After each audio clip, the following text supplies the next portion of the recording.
In just a moment, I'm going to do a crop tree release, but I thought I would take a second, now that I have put on all my safety gear, to show you exactly what you should have on before you go cut trees in the woods. My wife is always yelling, make sure you have your safety gear, at least your chaps. I've got them on. We'll go head to toe.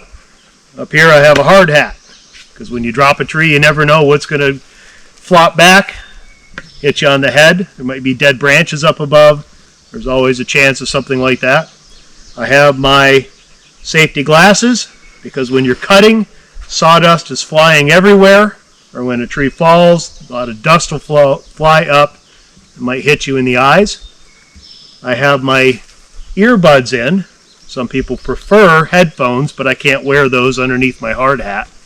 They do make hard hats that have the fold down headphones. Those are really nice. I've got my gloves on because I might end up putting my hand on thorns or something like that. And I have my chaps. Chaps are really important because, and my cousin, he could tell you all about this, if you have the chainsaw running and it slips, that blade could very, very easily cut into your thigh. It has a much, much harder time cutting into chaps.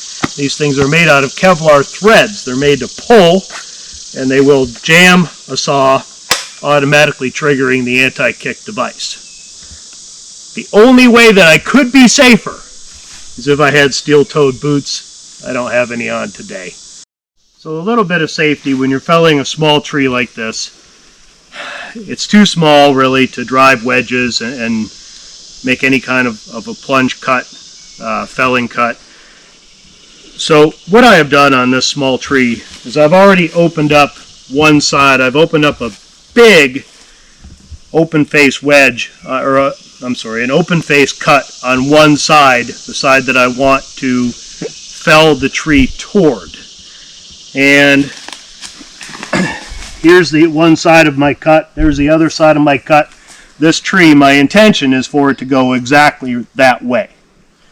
Now, I'll start my back cut, and I'm going to come in a little high, and I'm going to be very, very careful not to cut my hinge.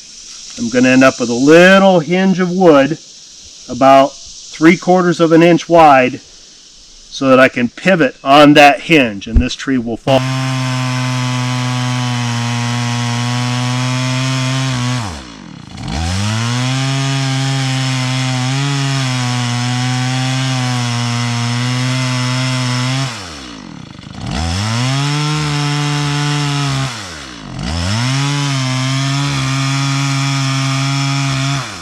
So this is the crown of an oak tree that we already released. As you can see, it's been released on 3 sides.